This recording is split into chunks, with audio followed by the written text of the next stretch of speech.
අනේ මං වාහනේ නගින්නකොට ඔබතුමා කෝල් එක ගත්තේ මම කට් කරේ කියන්න. නෑ මේ දැන් ඔබතුමා අපිත් එක දැන් පිට වෙබ්සයිට් වැඩ කරනවානේ. ආ? ඒ නිසා මේ අපේ හොඳ හිත තියාගන්න කියන එකයි මම කියන්න ගත්තේ. අනිවාර්යෙන්ම හොඳ හිත තියෙන්නේ මේකේ. ඒක නෑ වගේ දැන්. නෑ එහෙම කිසි දෙයක් නෑ. හොඳ හිත තියෙනවා පැහැදිලිවම.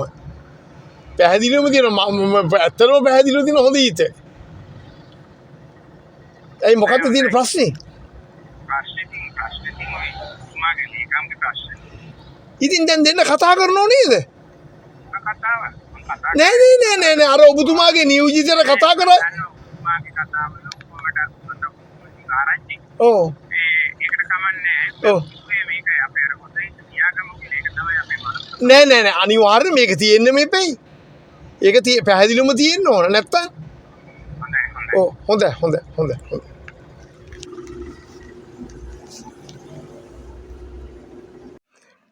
දැන් බලන්න ඔබතුමා හොඳ හිත ගැන කතා කරනවා. මම නම් බොහොම හොඳ හිතින් ඇත්ත වශයෙන්ම මෛත්‍රියෙන් කරුණාවෙන් තමයි හැමෝම ඇසුරු කරන්නේ. බලන්න ඔබතුමා මට කරන්න හදලා තියෙන අපරාධ. රංජිත් ඒකනායක මහත්තයා කියනවා ඔබතුමා මාව ඇරස් කරලා රිමාන්ඩ් කරන්න හැදවලු. මේ දැන් කරන්නද කියලා ඇහුවලු. ඒ පාර තමයි ජගත්සුමිතිපාල මහත්තයා තමයි කියලා තියෙන්නේ. එහෙම කරන්න යන්න එපා. ඒවා අපිට අදාළ නැහැ. අපි සම්මේලන දේවල් බලාගමු කියලා. ඉතින් බලන්න කොච්චර නරක දේ වෙන්නේ කුමන්ත්‍රණ. ඒවද ඉතින් හොඳ හිතින් කරන වැඩ. කොච්චර නරකද බලන්නකෝ. දැන් බලන්න අපිට මූණ දෙන්න බැරි ප්‍රශ්නයක් තියෙනවා. දැන් බලන්න මේ මොනවද බෞද්ධ මහා සම්මේලනයේනේ. දැන් මේ විජේ කුමාරතුංග මහත්මයාගේ ඝාතනයට හවුවෙච්ච JVPIගේ ඝාතනය. ප්‍රසිද්ධ මාධ්‍යවල දැන් කතා කරනවානේ. බලන්න කොහොමද කියලා මට නම් තේරෙන්නේ නැහැ. ඔබතුමා පොඩ්ඩක් හිතන්න කොහොමද වස්ත්‍රයක් ඇඳගෙන යන්නේ කියලා. කමක් නැහැ. මේ බෞද්ධ මහා සම්මේලනයේ සභාපති ඔතන පුටුවේ ඉඳද්දි මේ වගේ චෝදනා ලබන එක කොච්චර ඔබතුමාම තීරණයක් ගන්නකෝ. කොච්චර නරක දෙයක්ද කියලා ඒක. හරිම කනගාටුදායක තත්ත්වයන්නේ බෞද්ධ සම්මේලනයට. මිනිස්සු අපේ මේවා අහනවා. ඔබතුමා හිතන්න එපා අපෙන් නහා ඉන්නවා කියලා.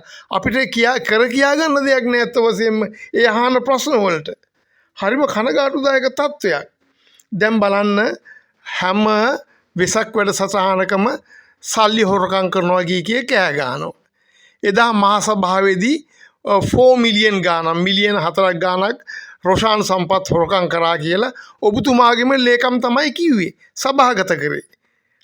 ඉතින් බලන්න ඒව සභාගත කරාම අපි ඉඳදී සභාගත කරාම අපිත් මේ අපරාධ වසන් කරයි කියලා හිතනවනේ.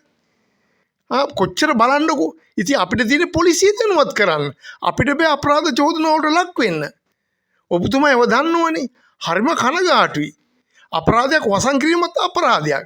වැඩි ඕනේ ඔබතුමා බලන්නේ දා පොලිසිය මහත්මයෙක්ම ඇවිල්ලානේ අර කැමරා එකකින් ඔක්කොම පටිගත කරේ පොලිසිය එක්කෙනෙන්නේ.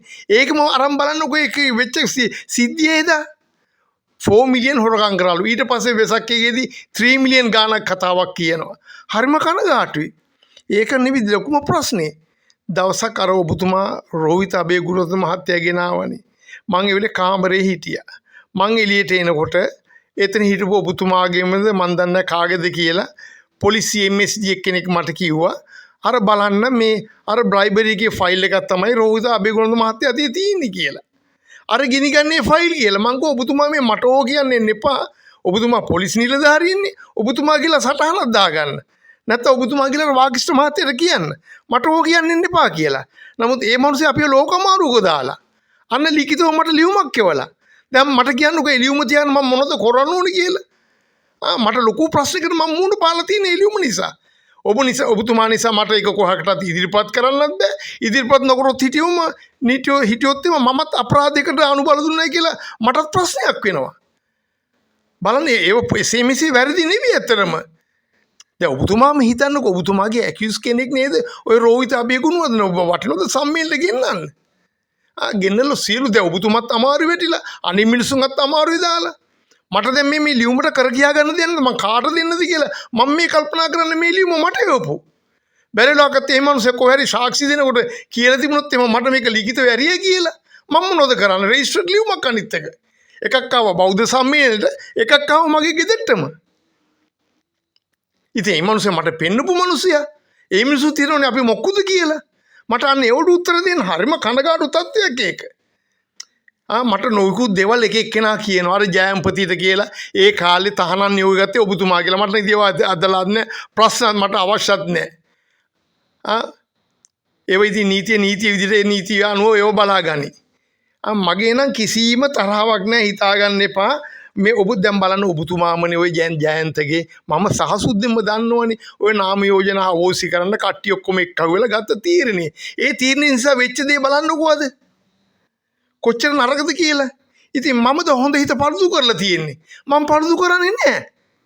දැන් මේ රංජිත් ඒකනායකලා මේ එක එක්කෙනා දැන් මේ කියනවා මේ මහා වැරස් කරන්නේ නැතුව කොච්චර මම මොන වරදක් කරලාද කියලා හිතන්නකෝ මාව වැරස් කරන්නේ. මම මොනව කරලාද? මොන වරදක් කරලාද? ඒව අහනකොට මට හරි පුදුම හිතෙනවා මේ ඔබතුමා අපි බෞද්ධයෝ නේද මේ බෞද්ධ මිනිස්සුද මේම හැසිරෙන්නේ කියලා. මම නම් දන්නේ මේ කිසි දෙයක් ඔබතුමාම ওই තීරණයක් ගන්න මාව පුළුවන් නම් මේ බ්‍රයිබරි එකේ ලියුමෙන් මාව බේරන්න. මම දන්නේ මොනව කරන්නද කියලා ඒ ලියුමට මට ඇත්තරම. මගේ නම් කිසි තරහාවක් නැහැ. මං හැමෝම එක්කම ඉන්නේ හොඳ හිතින් තමයි. අපි කවදාද මැරෙන මිනිස්සු අපි කිසි කෙනෙක් මේව ගෙනියන්නේ නැහැ. අපේ බෞද්ධකම පෙන්වන්න එපේ. ඔබතුමා හිතන්න මිනි මරුපු මිනිස්සෙක්ට ওই පුටුවල ඉන්න පුළුවන්ද කියලා. අපි චෝදනා කරන්නේ නැහැ. නමුත් රටේ ලෝකෙ උදේ කෑ ගහනවනේ. පොඩ්ඩක් හිතලා බලන්න. කොච්චර ලැජ්ජද කියලා. මිනිස්සු කියන්නේ මේ ජාතික අඳුමන මුවා වෙලා මේ කරන වැඩ කියලා. සෙල්ලම්ද? මන් දන්නේ ඔබතුමා මම නම් කිසිම තරහක් නැහැ. මගේ හොඳ හිත නම් එහෙමම තියෙනවා. මම නම් දන්නේ මේ හරි කල්පනාවෙන් වැඩ කරන්න. එච්චරයි මට කියන්න තියෙන්නේ.